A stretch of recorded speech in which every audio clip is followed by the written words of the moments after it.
California salary in tech, like, making, upwards of 400 to 500K a year in that profession. And what I found was I was not very happy.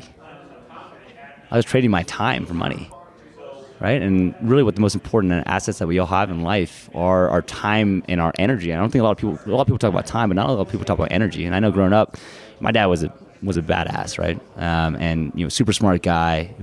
Got good grades. He was the American dream. Got good grades. Went to a great school. Crushed it, right?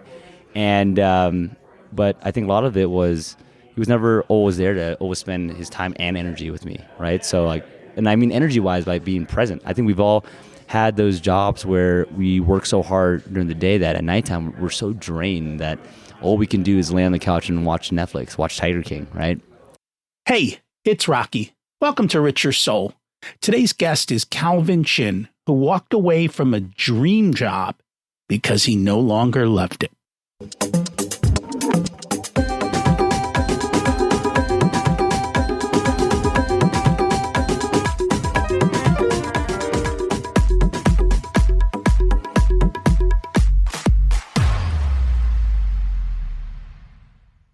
Imagine it's 12 months from now, and you've achieved your major life goals. How does it feel to be in the best shape of your life?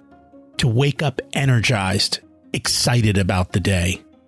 To have great relationships and friends who support you and propel you forward?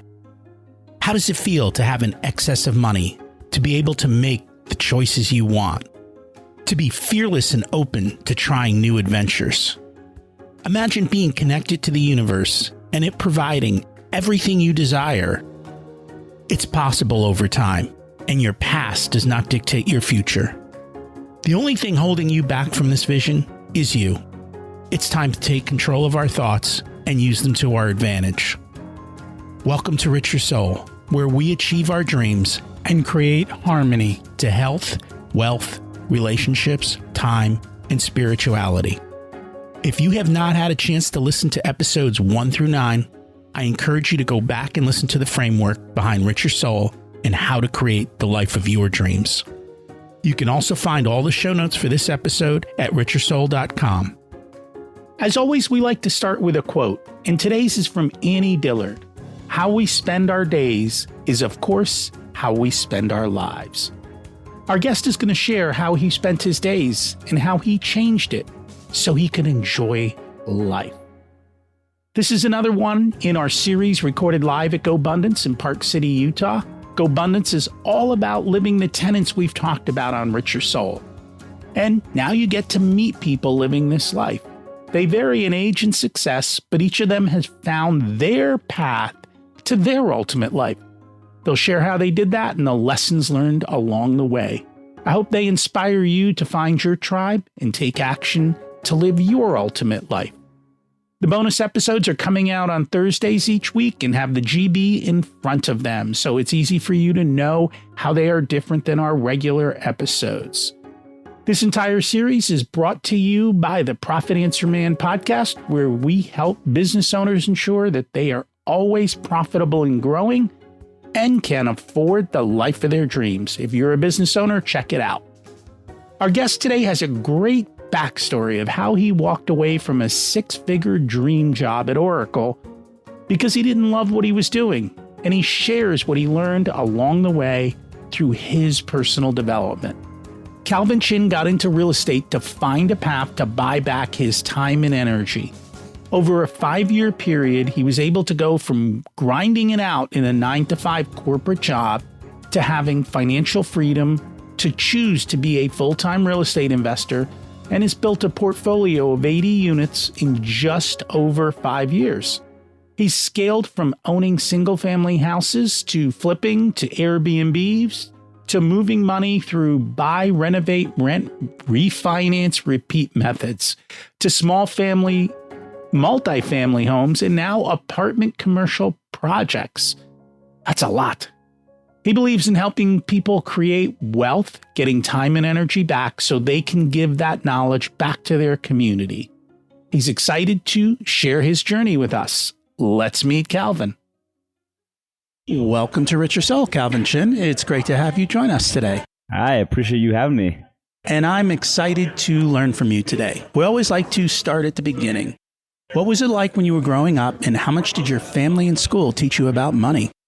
Yeah, it's a great question. So I come from a first generation family where, my grandpa was a chef. My parents are from China, right? And, really, from that perspective, we always had this mindset around money of like the scarcity mindset around money, right? It was always save, like, don't invest your money, right? Put it in the sock drawer, get good grades, get into a good school, and then get a good job, and, retire at 65 with the white picket fence, 2.5 kids, and the golden retriever, right? The American dream.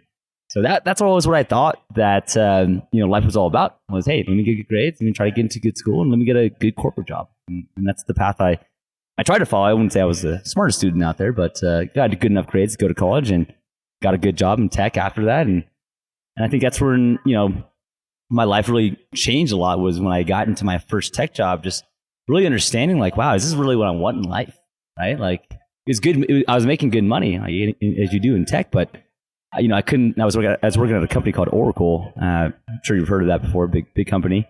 And, I couldn't imagine like my life was on my tombstone was defined as my legacy as worked 25 years at Oracle, right? And that scared the crap out of me. So I don't know if that answers your question or not, but that was my upbringing of how we thought about money growing up, and even the mindset that was instilled into me, which I think most people are, right? That is usually what the mindset is when people talk about growing up and what they imagine life will be like.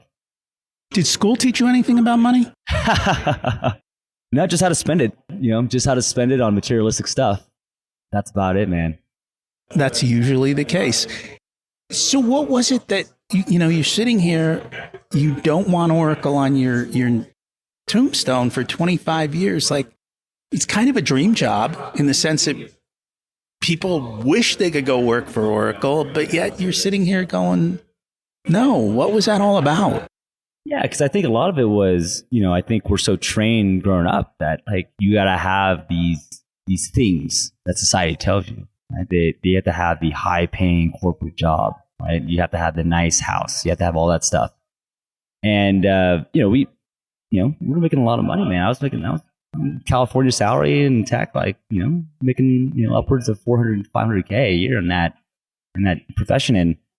And what I found was I was not very happy. I was trading my time for money, right? And really, what the most important assets that we all have in life are our time and our energy. And I don't think a lot of people talk about time, but not a lot of people talk about energy. And I know growing up, my dad was a badass, right? And he was a super smart guy. Got good grades. He was the American dream. Got good grades. Went to a great school. Crushed it, right? And but I think a lot of it was he was never always there to always spend his time and energy with me, right? So like. And I mean energy-wise by being present. I think we've all had those jobs where we work so hard during the day that at nighttime we're so drained that all we can do is lay on the couch and watch Netflix, watch Tiger King, right? And I'm luckily had him in my life physically, but mentally, emotionally, presently, that wasn't always the case. And to a point where my mom taught me how to play basketball, right? Which go to my mom, but I'm not very good at basketball for that reason. And I know when I had kids, I want to be the person teaching them everything. So, and that makes a lot of sense. You're still young, but you were very young at that point to say, like, how do you walk away from $500,000? It took a long, long time. A lot of societal pressures were saying, don't do it, right? And I struggled with that a lot. I struggled with the identity because my identity at the time was I'm a high-earning tech worker, right? And anytime I even bring it up to my family, friends, people are like, "Yo, you're crazy. Why would you do that?" Right? You had it made. But I didn't feel like I had it made. Right? And I think that's what was important. I had to kind of get away from the identity of security, the identity of self-worth, the identity of being who I was. And once I was able to shed that, and luckily my close friends here, my pod at Go Abundance, really helped me kind of break that, like really figure out what is the new identity that you want to step into, like who do you want to become.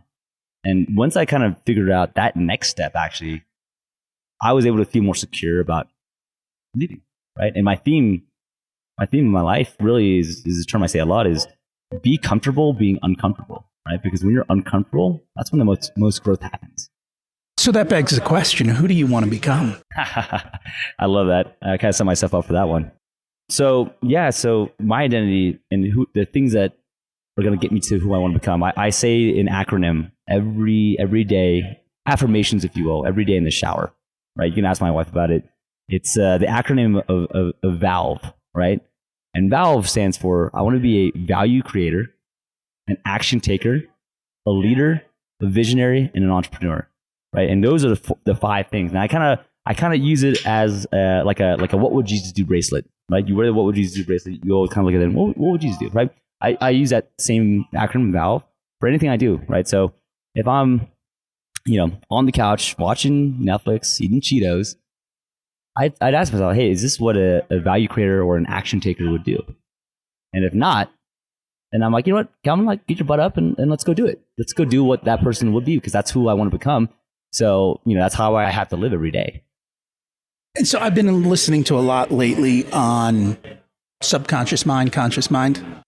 And what you're doing is most people live 95% of their day in the subconscious mind. You're breaking out and saying, wait a second, I'm running on programming. Is my programming serving me in this moment? And how do I want my programming to work differently? And so that is just kind of grabbing you in that moment and changing it. Yeah, I love what you said there. It's something that speaks to me a lot, is the subconscious mind. I'm a butcher to stat, but I think it's like your subconscious mind works at like 40,000 bits of data per minute, where your conscious mind works at 4,000 bits every minute. And what that means is, hey, like if you tell yourself something, it's going to happen, right? If I tell you, Rocky, that, hey man, like I've been noticing a lot of red cars on the road today. You're going to go out and you may not remember our conversation, but you've been on the road and be like, man, there's a lot of red cars out here, right? It's just something that happens. So, I love the exercise of just, we're January right now, January 2022. A lot of people are like thinking about what their goals are and what their ambitions are. No, that was over 2 days ago, was the 18th, and everyone gave up. Everyone gave up. They're like, actually, it's the 2nd of January, and I already screwed up my goals. But I know we did a lot of soul searching, as we always do every year in January and December, and I think a lot of it is when you write your goals down, right? You write your goals down, but you also visualize it and you say it out loud to people.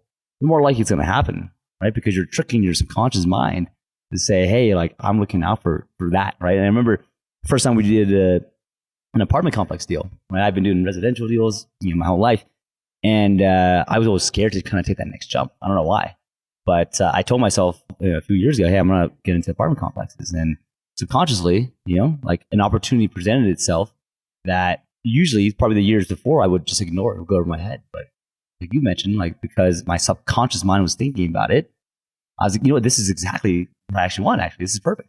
Right. And it's funny how the mind works like that. That it is. So we're here at GoBundance. And I guess the question is, what brought you to GoBundance? Why are you here? Yeah. So big believer in you are the 5 people that you surround yourself with. Right. So I'm always in the mode of I want to be the dumbest person in the room, because there's always room to grow there.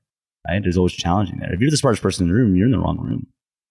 So GoBundance presented an opportunity. I remember I was actually just telling my wife about this, because the first GoBundance event I ever did, I live in the Bay Area. I walked in to my buddy's house, who's in GoBundance, and first event, live event, walking in the room, and it's David Green and another buddy, David Lauper of mine. And I remember walking in there, I'm feeling very intimidated, right? And they're going over their one sheet, which is basically going over all their numbers, and they're like big numbers, and I'm like, wow, that's scary.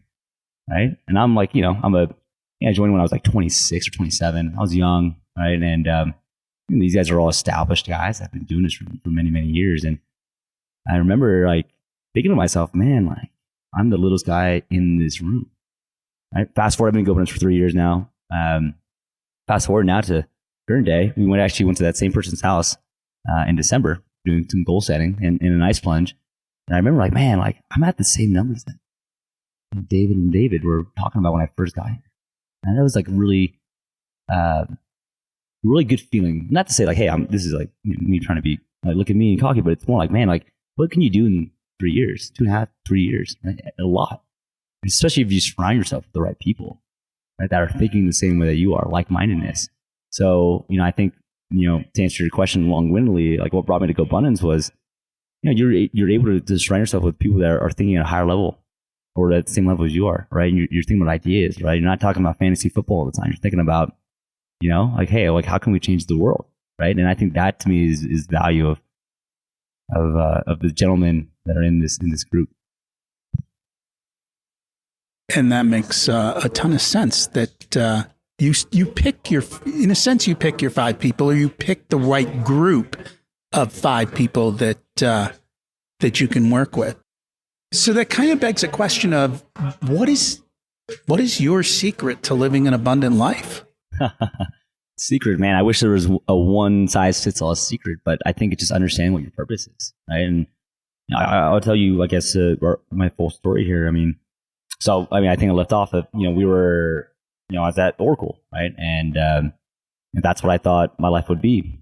And, figuring out like, this can't be like what life's all about on my tombstone. So, started to explore options of how to get out of that, right? So, looked at how can I buy back my time and energy? So I looked at stocks, looked at cryptocurrency, looked at real estate, right? Stocks, I just didn't understand, right? Like I don't sit at the boardroom at Apple. I don't make the decisions. I had no control, which I didn't like.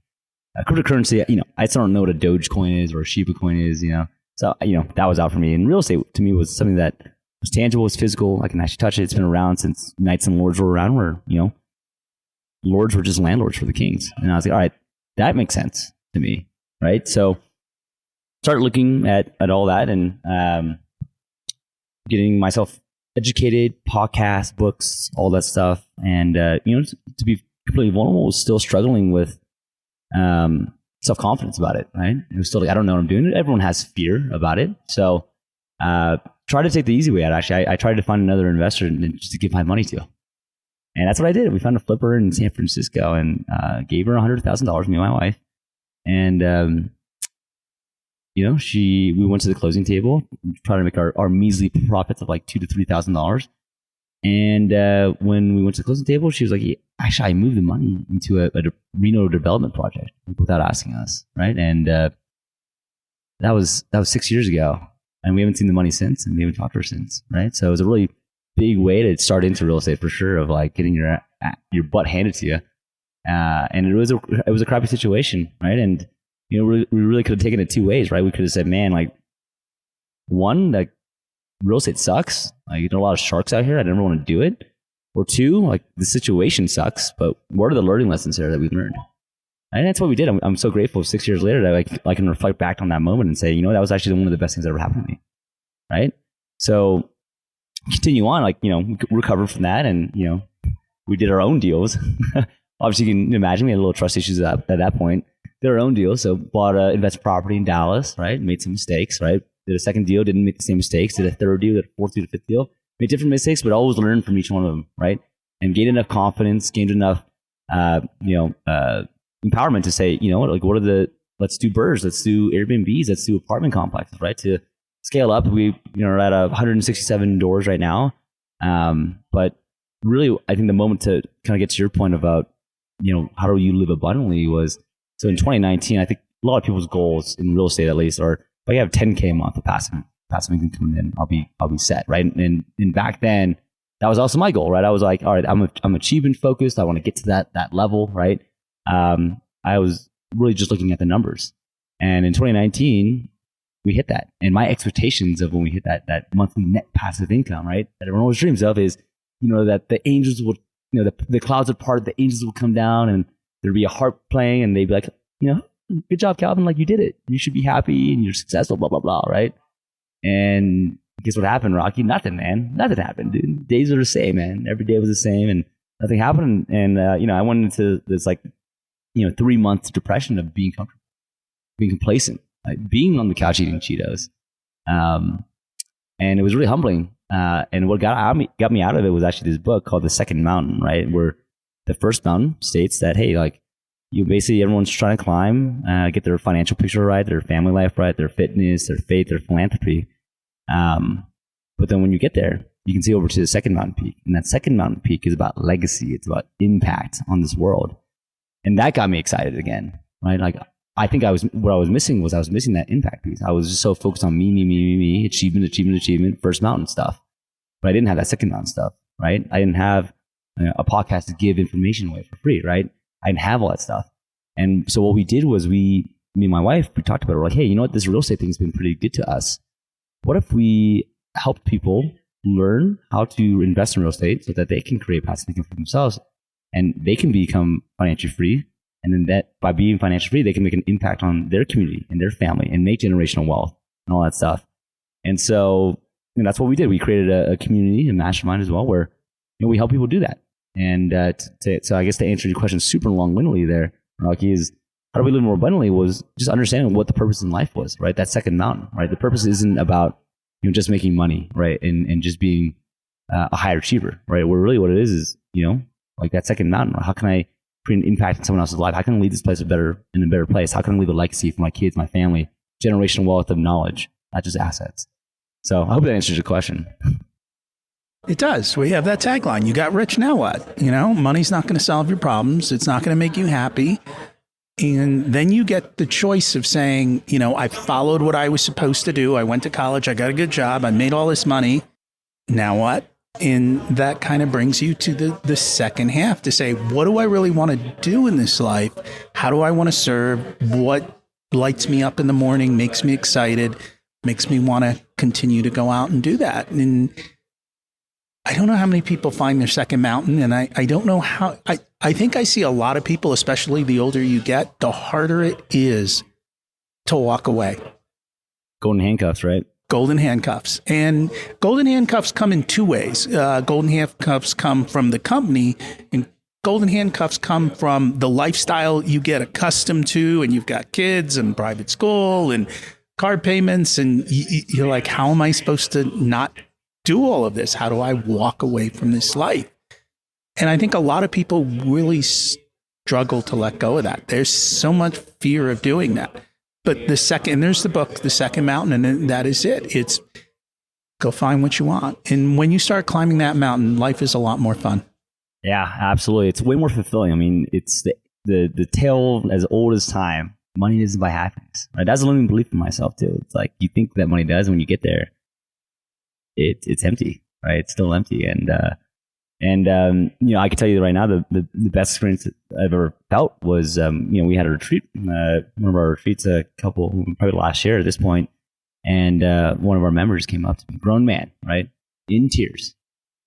And he's like, hey man, Calvin, Jenny, you guys are changing my life. Right? And man, that hits you right here in the core zone, right? So hard, where you're like, man, no amount of money can really replace a feeling like that. Right? And yeah, man, I think you just got to find your second mountain. It might not be my second mountain. It might not be similar to my second mountain, but just be able to find that purpose. Like, what really lights you up? What gives you energy? Sure, you can still have nice things, but like what lights you up, man? And if you do those things, like, you're going to live a happy, fulfilled life. And I think where people get it wrong, they're told what to do for the first mountain. You got to pick the second mountain. You have to be very careful here, is to not chase someone else's second mountain.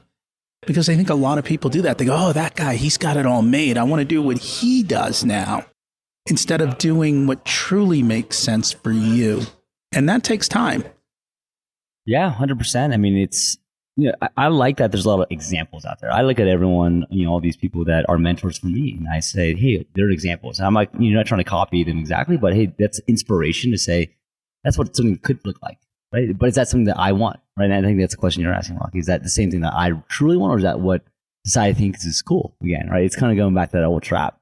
And I 100% agree with you. It's like, yeah, it's good to have role models, right? To say, if I were to be able to have a second mountain, what would that look like? Right? Like what is possible? And then challenging yourself, like what is actually possible in that? And I think that's something that is super powerful. And as you climb that second mountain, you can always pivot as you start to learn, okay, that's not exactly the path I wanted. This isn't what I thought it was. I'm going to pivot. You can stay within, like when I look at real estate, there are so many paths with real estate. It's incredible. There's probably 100, if not more. I deal with a lot of real estate investors, and I look at all their business models, and every single one of them is totally different. And the way they approach, even if they have the same model, is totally different. And they've all pivoted. They've found where their strengths are. They built a team around their weaknesses and the things that they hate to do and suck the energy out of them, as you talked about before. And then they pivot up and through that. And it takes time. It's a journey. So that takes me back to a step. And we talked about this earlier. Do you have a written life plan? Oh, yeah. So how did you, tell me about the process of how that came to be? Yeah. So to your point, you pivot a lot. You change like who you are as a person changes, what you want, what you value, what brings you energy, what gives you energy away changes all the time. What happens, look back at 6 months from now or 1 year from today, you're a completely different person. Completely. Right. And so, how we structure it every year, we do our Vivid Vision, right? Another good book, Vivid Vision by Cameron Herold, right? We do Vivid Vision exercises where we visualize. I go out, I take a hike, I drive to the beach, and I get out of my car, put my technology away, and I just have my journal, and I write down my vivid vision in all aspects of my life, my family life, my friends, my philanthropy, my faith, my fitness, my finances. I do all of that, right? And then I write it down and I share it, right? And that's my someday goal. And then I'll kind of pivot back into, okay, that's my someday goal. How do I make that? What's my 5-year goal to get to that someday goal? And then from there, what's my 3-year goal to get to that 5-year goal? From there, what's my 1-year goal to get to the 3-year goal, my quarterly goal, my monthly goal, my weekly goal, my daily goal to right now, right? And what that does is it helps me focus more on the habits to get to the outcome. Because if you think about your outcome, it's going to be too scary, right? So if you were, Elon Musk's mission in life is to get the human race onto Mars, right? So if you think about all right, I can get the human race onto Mars all the time, that's scary. That's a lot of things. I'm overwhelmed. I got to do this. Oh my God, there's so much stuff I got to do. But you just focus on, all right, well, what do I have to do right now? All right, right now I have to hire a rocket scientist. That's a lot easier. All I have to do is hire a rocket scientist. That's the one thing I have to do right now versus get people on the moon or get people on Mars. So you reverse engineered it. You took the outcome, and then you figured out what are the steps I need to do backwards to achieve those goals. And you break it down to what's the next step I can do in this moment to move forward. And it kind of goes back to what you talked about earlier in the sense that it took you a while to walk away from Oracle, but it's amazing what you can do in 3 years if you just show up and take those little teeny baby steps in that direction. And along the journey, you're going to do what you did, which was make mistakes. What I have found, especially with real estate, is a lot of people who will go out and buy their one investment property or do their one deal, make a mistake, and give up. And they don't have that same mentality. So how did you come up with this mentality? Okay, it's a mistake. That's okay. I'm just going to learn from it and move on. A lot of people hold on to that. How do you let go? It wasn't easy. I'll tell you that much. And, I'm sitting here 6 years later, saying, hey, I'm happy now. But hey, in that moment was not a very happy moment, right? And, what I had found was I was a young guy at the time. I think we were 24 at the time. And what I found was, hey, there's time. I got time on my side. We made this big mistake, but the people that make the most mistakes are the people who are the most successful in life, right? Michael Jordan is, the person who's failed the most. That's why he wins the most. I think it's his quote, or Wayne Gretzky, one of those two. And I love that. It's like, hey, you gotta be comfortable to fail, because when you fail, you're gonna grow, right? And I don't look at any failure as a failure. Right? It's only a failure if you don't learn from it. So, I'm always trying to seek how to fail. Because the faster you fail, the faster you move forward. So the mentality is, and it wasn't always like that. It sucks to fail, right? I think everyone can say, anytime you fail, it sucks. But every time you do fail, you become a better person. You don't make the same mistakes again, right? You learn. So as long as you're coming in with that mentality, right? And one of my mentors that told me that, as long as you're coming in with that mentality that you can't fail unless you give up, then you can never fail.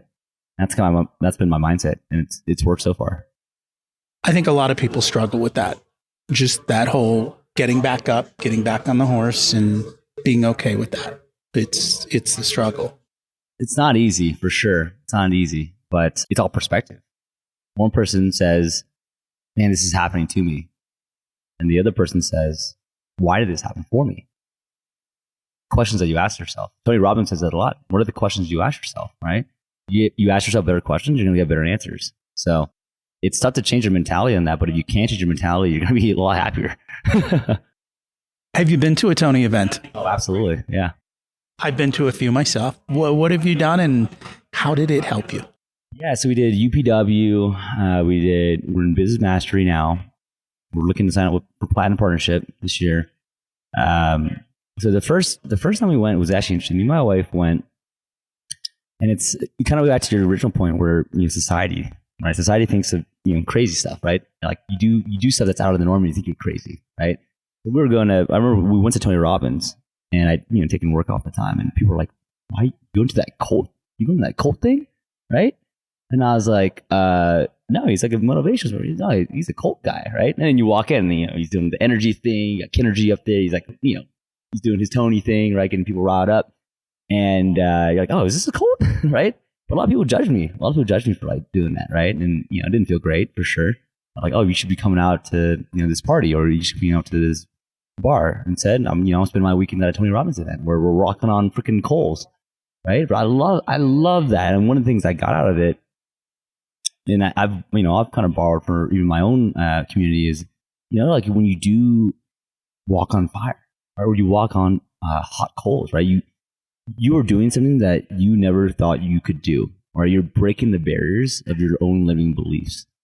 And that's what I got out of it, was that nothing's impossible, right? If you really actually try to do it and put your mind to it and actually go out and take action, we were talking about that before, just go out and take action on doing it, you're going to be able to do it, right? And so, my last retreat I just did, we had everyone, we're in Utah right now, it's like 20 degrees outside, and we had everyone going in an ice bath for like 30 minutes, right?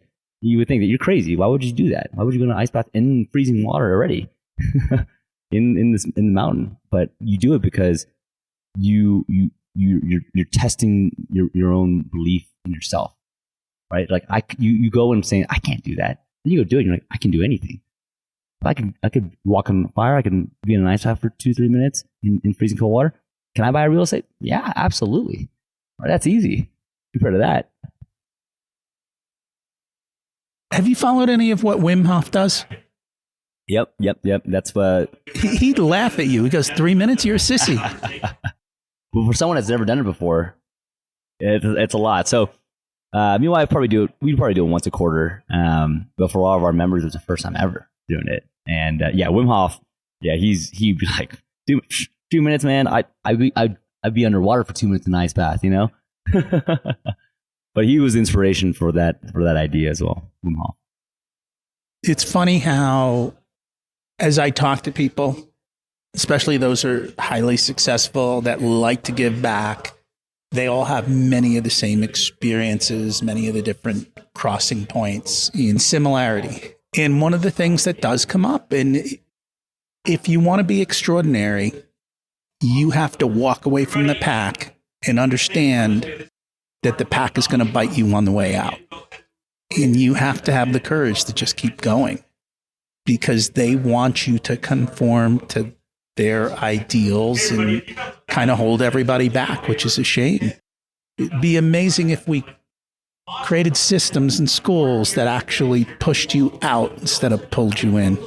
Yeah, I agree with that. I mean, we're taught at a very young age, especially in public school, that is the way to do it, right? The way that is structured society, right? Get that good job, stay in it forever, and then do it. And it's funny that you mentioned that. I when we were doing all these things, we're investing in real estate, we were going to Tony Robbins events, doing all these, things, right? Like, yeah, we were absolutely getting judged on a lot of this stuff, right? And yeah, I lost a lot of friends from that? Sure.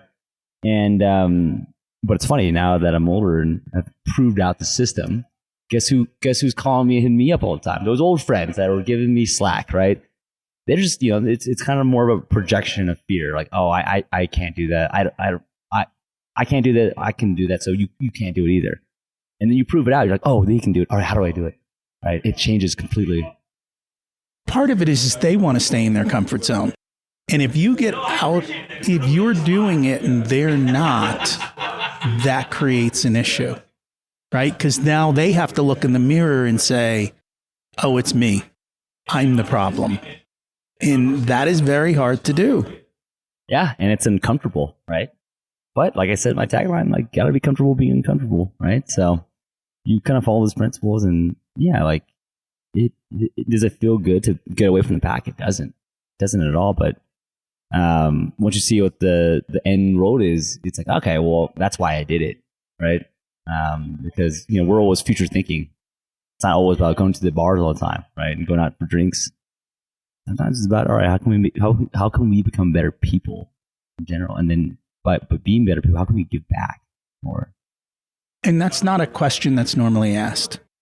So you've run events yourself. You lead people. You help them. What do you wish people would ask you, but they don't? Yeah, I mean, I think from that perspective is how do I become uncomfortable? How do I step into that identity? Right? I don't think a lot of people ask the right questions about themselves. They may ask.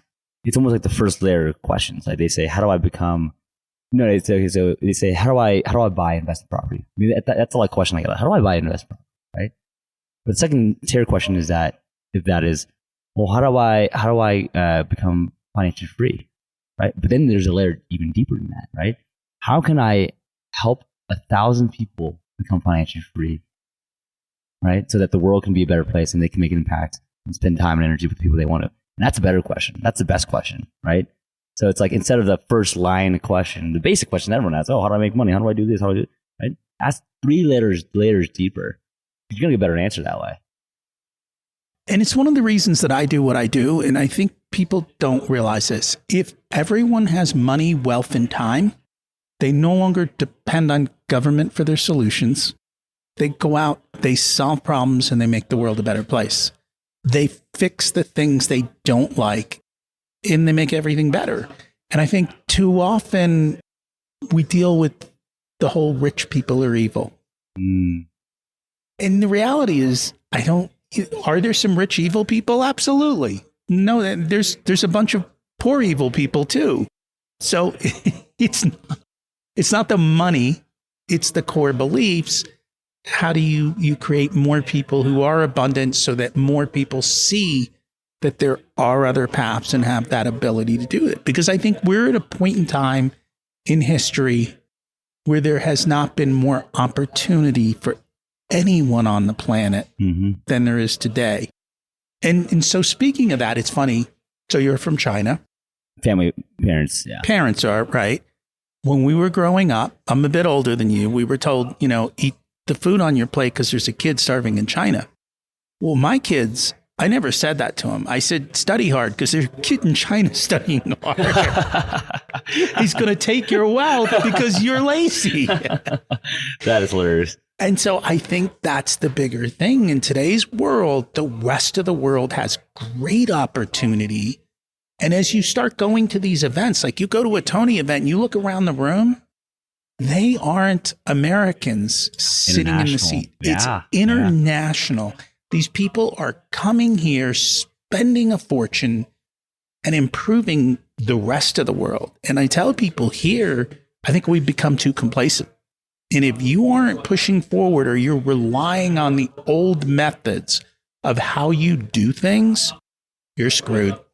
Yeah, and that's a good point that you bring up because, as we talk about the quote unquote the American dream that we talked about before, right, where you study hard, get grades, have a good job, climb, that actually worked back in the day. And it's like that generation, before us, like that was like the thing. Because if you think about people that grew up in the Depression, right, like just to have a good job, right, like that was so scarce, right? And that's fine, but the world adapts, economy adapts, people adapt. Right? We're in a different place in life nowadays where the old ways don't work anymore. Right? That is not the way to do it. Like you have one job and just save and buy. You're never going to be able to do it. I live in the Bay Area, and you know what the common misconception people have in the Bay Area is that in the millennial demographic at least is that I'm never going to be able to afford a house. Isn't that crazy? Like, I can't even afford a house in the Bay. I'll never be able to afford a house. Right? So my mission is to change their mind, to open up their mind of like education of it, right? Because you're right, in school we're not taught the financial literacy that we need, and maybe it stems from the schooling system. But maybe the schools, maybe back in the day, what was taught was something that was helpful in life. But nowadays, I don't remember the last time someone asked me when the Declaration of Independence was signed, right? Like that isn't a life skill that I actually need, right? But like if we were to teach people financial literacy, like it would change the way that people talk. It would change the way people are comfortable talking about it with each other. Like even just having open conversations about being vulnerable and being able to share numbers. It's so taboo nowadays. But I'm like, how do people help each other if they don't know all the information, right? So we try to create a culture of just openness and authenticity and vulnerability. So you're telling me you didn't use the quadratic equation in doing your real estate deals or cosine sine to figure out the angles and the tangents? You know, you're saying stuff that is gibberish to me right now that I haven't used in 15 years. And yeah, I can promise you right now, none of that stuff I ever used in my real life. And that's the problem. Schools were created for a different purpose. And I think when people start realizing it, it's the constant, I'm not going to, the word is not argument, but it's the constant conversation I see coming up, especially from younger parents is, how do I save for college? And I'm like, screw college. Yeah. I'm like, I told my wife too, I'm like, yo, like if my kid wants to go to college, great. They don't, I'm totally cool with that, right? Just have a plan. We don't have any kids yet, but we're going to buy, same like Brandon Turner, we're going to buy a place for our kid, single family home, put like a 15-year note on it, or maybe a 20-year note. And by the time they're out of college, boom, you have this house. Or by the time they're out of high school, like, boom, you have this house. Like, what do you want to do with it? You choose, right? You want to use it to, you want to sell it to cash? Sure. You want to have passive income? Sure. You do what you want to do, but I would teach them at least a taste of entrepreneurship, right? Of like, all right, like I can make my own thing happen. And that's a wise move. And I think that's probably something I have to start talking to people more about. It's just these ideas of how to think differently and how to change the way that they are looking at their kids and what they do. So let's talk a little bit. What is Zen Coast University? What are you doing there? Yeah, so Zen Coast University is that mastermind that we created, a community of people that we created to be able to up-level each other, right? It's kind of like when, like that second mountain, that purpose for us, like that's what we came up with is how could we make an impact on this world? And, how we can make an impact on this world was we can teach people, how to create passive income using real estate as a vehicle. Then they can go out and change their community, right? And then their community can change out their community, and their community can change out their community, right? And then there's a compound effect of impact that we can't quantify, but I know that on my deathbed, someone told me that, I was able to change Rocky's life, and Rocky's, was able to change, his daughter's life, and his daughter was able to change her community's life. I could die happy, right? Because I know that, people were impacted in a positive way by somewhat of my doing, right?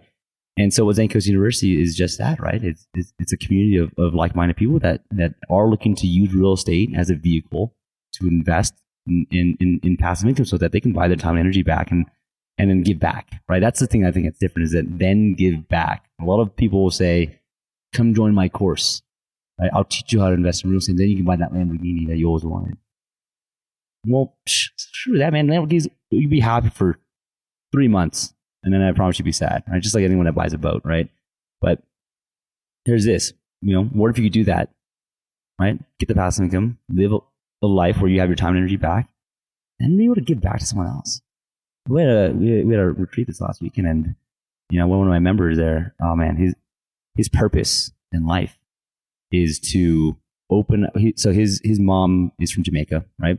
And the village that his mom grew up in got wiped away. Right? So his purpose in life is to rebuild that village and open up a resort in Jamaica, right? And give opportunity to kids out there. And he shared that with us, his vision. And another student we were doing a visualization exercise, and the other student was like, man, like in my visualization exercise, I saw myself helping you open that resort in Jamaica. And that is awesome because then it's people helping people, human beings helping human beings make the world a better place, right? And that's inspirational to me. It's inspirational to me as well. If people would like to learn more about you, find you, connect, what is the best place for them to go? Yeah, so a couple ways. You can go on our website, Zen Coast University. So that's Zen as in Nancy, Coast, Coast, university.com. Or just follow me on Instagram or Facebook. Name is Calvin Chin, calvinchin.rei on Instagram. And Calvin Chin, there's probably a bajillion of them on Facebook, but you'll find me eventually. And we will put that in the show notes. Thank you so much for joining us today. Thanks, Rocky. Appreciate you having me. So often we chase what we think we want in life or what we're told is so important. I love how Calvin had the courage to walk away and say, no, this isn't it. This isn't working for me. even though he was making hundreds of thousands of dollars. Life is short. Might as well find the path that suits you best and take the steps that'll get you there. Don't forget to invest in yourself.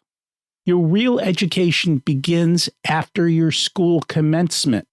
Commencement means beginning. That's where the real learning starts. Too often, people stop then, and that's a shame. Next week, we've got on Adam Roach, and he is going to talk about the power of coaching. I know you'll love it. Have an abundant week. We'll chat soon.